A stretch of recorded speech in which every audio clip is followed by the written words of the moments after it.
Je m'appelle Yana, acupunctrice et nutritionniste à Genève. Après ma vidéo au sujet du cholestérol, les patients me demandent pourquoi je grossis plus facilement après avoir mangé gras.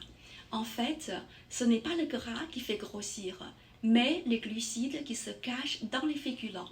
Si vous ne mangez que de la viande, il n'y a aucun risque de prendre du poids car ils constituent des protéines et des graisses dont notre corps a besoin. Mais dans les glucides, y compris les féculents, à part peu de vitamines, de fibres et un apport énergique qu'on consomme à peine entièrement, il y a essentiellement de l'amidon qui est une longue chaîne de glucose, c'est-à-dire du sucre.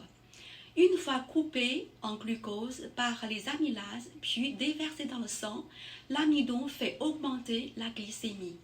Le pancréas sécrète vite l'insuline pour abaisser la glycémie en déplaçant les glucoses vers le foie. Mais le foie ne stocke que 100 g de glucose et déplace le reste dans le ventre sous forme de graisse. C'est comme voler pierre pour payer Paul. On grossit petit à petit avec trop de glucides et la graisse est devenue le bouc émissaire. En fait, les glucides qui provoquent l'obésité ne sont que l'impact le plus mineur.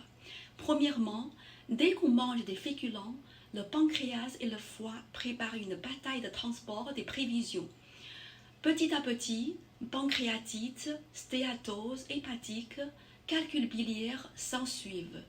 Deuxièmement, les céréales constituent du gluten que le corps humain ne peut pas métaboliser, ce qui provoque des inflammations chroniques comme du flux gastrique, du ballonnement, de l'asthme, de l'acné et rend aussi perméables les intestins.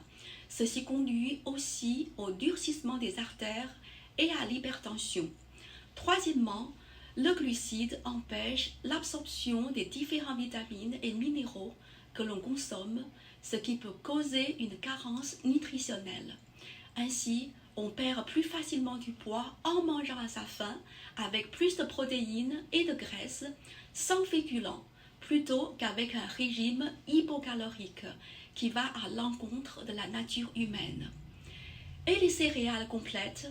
Non, car même les céréales complètes restent des glucides, ce qui augmente la glycémie et l'insuline.